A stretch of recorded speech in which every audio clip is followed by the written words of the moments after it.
Saudara Gubernur DKI Jakarta Anies Baswedan menyebut bahwa angka reproduksi penularan virus corona di Jakarta terus menurun.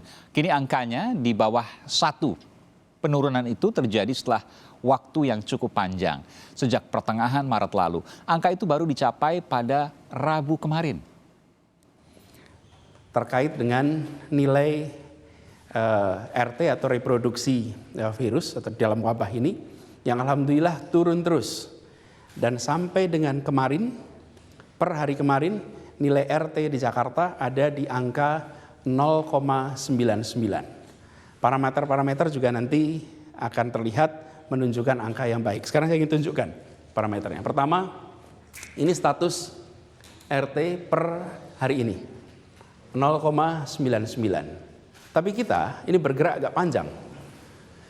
Di bulan Maret, angka kita 4. Sekitar 4, kemudian kita mulai melakukan pembatasan. Penutupan sekolah, tempat wisata, car free day, kantor-kantor, panggilan untuk bekerja di rumah dimulai di pertengahan Maret ini.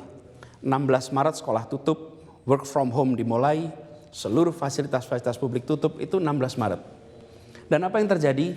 Mengalami penurunan yang sangat drastis. Ini dilakukan sebelum PSBB. Jadi ketika PSBB tahap pertama dimulai pada tanggal 10 April, kemudian tahap kedua juga kita teruskan, angka yang paling drastis turunnya adalah di masa bulan Maret dan April. Ini artinya kerja bersama ke seluruh penduduk Jakarta. Tanpa itu tidak mungkin turun. Apa artinya angka ini? Kalau angka 4 kira-kira begini artinya. Kalau skornya 4 artinya 1 orang menularkan pada 4 orang. Kalau angkanya 3 artinya 1 orang menularkan pada 3. Kalau 2 juga begitu. Kalau 1 menularkan pada 1. Bila di bawah 1 artinya sudah tidak menularkan. Atau dengan kata lain, selama nilai atau angka R di atas 1, maka wabah akan terus bisa berkembang. Ketika R-nya di bawah 1, maka wabah ini sudah terkendali dan bisa menurun. Kita tentu tidak berharap RT-nya tadi atau tingkat penularan di atas angka 1. Saya langsung ke Pak Anton Supit. Pak Anton, ini kan sudah mulai dibuka secara bertahap. Ada yang mulai tanggal 8 Juni, ada 15 Juni, dan nanti terus akan bertahap. Pertanyaan saya adalah ketika kemudian dibuka tentu ada euforia dari warga. Itu sebuah hal yang wajar. Bagaimana kemudian dari sisi pengusaha, pemilik toko, pemilik pusat perbelanjaan misalnya nanti, mereka bisa dengan ketat bersama-sama dengan petugas menjaga. Tidak kemudian demi keuntungan misalnya, mereka lalu 1-2 hari ketat, hari ketiga mungkin kendur. Bagaimana Anda bisa menjelaskan ini? Nah, oleh karena itu tentunya ini peranan pemerintah ini penting. Jadi setelah mengeluarkan protokol kesehatan, tentunya mengeksekusi di lapangan apabila ada yang melanggar. Kita tentunya sesama pengusaha bisa mengingatkan, tapi jangan lupa kewenangan ini ada di pemerintah daerah. Dan jangan kita terlalu menggembar-gemborkan seakan-akan corona ini atau COVID-19 sudah tuntas terselesaikan. Karena pengalaman di China, di Korea, di Jepang muncul lagi. Nah, kalau dia muncul lagi dalam skala lebih besar, itu yang saya katakan tadi, kalau kita ini maraton, napas kita harus dijaga, jangan sampai saat ini saja sudah habis. Nah, ini yang saya kira yang paling penting. Oleh karena itu, walaupun sudah dilonggarkan, tetapi yang tes PCR ini harus betul-betul diperbanyak, dilanjutkan. Jadi kalau ketemu 1 katakanlah tertular, harus juga dicek lebih dalam. Itu saya kira Pak Edi lebih paham dari saya. Iya, dia kontak dengan siapa dan seterusnya, di karantina dan lain-lain. Ini yang harus betul-betul dengan teliti dan konsisten dilaksanakan. Karena itu masalah ini harus ada indikator yang jelas. Ini kita tidak bicara kualitatif, harus kuantitatif. Terjadi menyebar di mana dan lain-lain, karena jujur saja di sebelah, di dekat kompleks saya, di 1 RW ini lagi kondisi merah di sana. Di Jakarta mana itu Pak Anton? Jakarta Selatan. Oke. Jadi padahal jaraknya cuma 100 meter dari tempat kita kan. Jadi kita jangan beginilah, jangan overestimate, tetapi kita harus optimis menghadapinya, yaitu dengan menegakkan protokol kesehatan yang benar dan ada punishment bagi yang melanggar. Nah, ini yang paling penting, Mas. Punishment ada yang melanggar. Dan itu dilakukan oleh otoritas ya? Tentunya tugas pemerintah ini kan. Oke. Saya pikir tadi mungkin ada mekanisme tersendiri di asosiasi misalnya. Kalau kita ini Mas paling menghimbau anggota kita, paling banyak kalau ada kita ketahuan di industri yang bekerja kurang sesuai dengan protokol setelah diingatkan juga tidak berubah, ya paling kita melapor kepada pemerintah. Oke. Kita kan tidak bisa bertindak main hakim sendiri juga. Betul. Jadi diinformasikan kepada pemerintah, nanti pemerintah yang kemudian memberikan punishment. Nah, pemerintah lah yang akan mencabut, karena ada di dalam ketentuan juga kan. Dan ini penting sekali. Jadi Apindo berkomitmen ketika ada yang nakal nanti, pengusaha, toko, pusat perbelanjaan lain sebagainya, maka Apindo akan membantu informasi itu kepada pemerintah.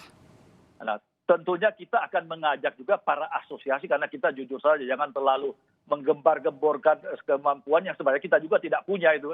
Nah, asosiasi-asosiasi seperti katakanlah kalau toko itu ada asosiasi retail. Nah, tentunya kita harapkan dengan asosiasi ini kita bisa bekerja sama gitu, Mas. Oke.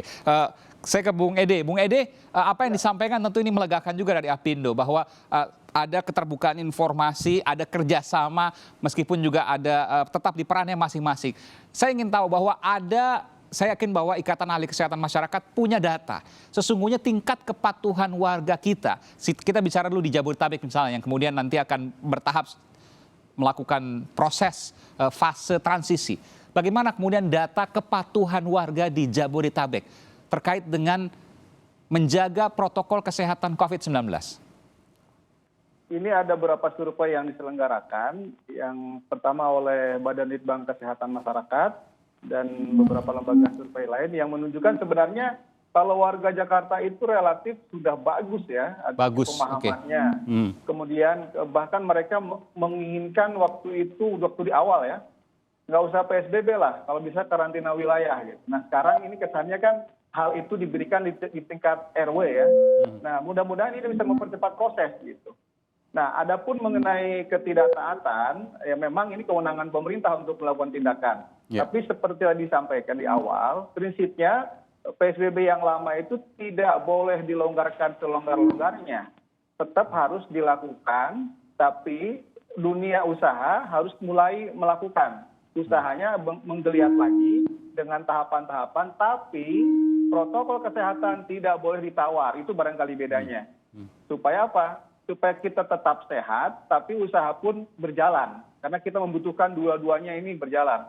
Kalau enggak kita terus bertahan di rumah, kemudian kita tidak aktif, maka ada banyak kerugian yang barangkali juga menjadi persoalan ke depannya.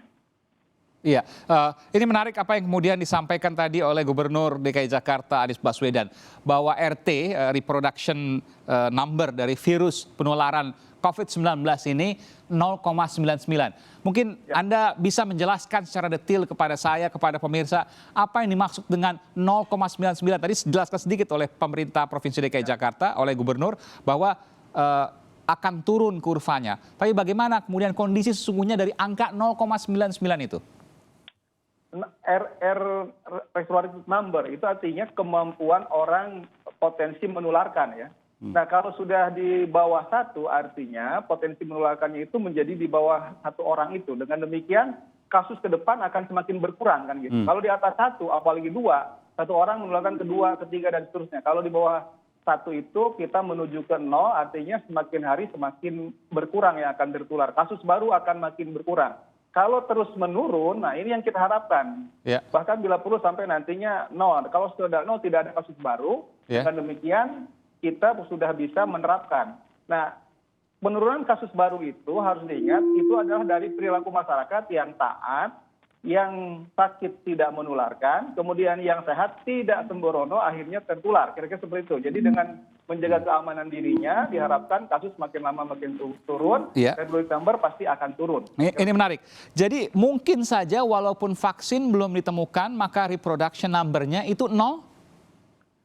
Kalau secara teoritis dengan 14 hari COVID itu masa inkubasinya di manusia, seharusnya dia makin hari kalau tidak ada orang yang kontak dengan yang sakit, maka seharusnya akan menurun.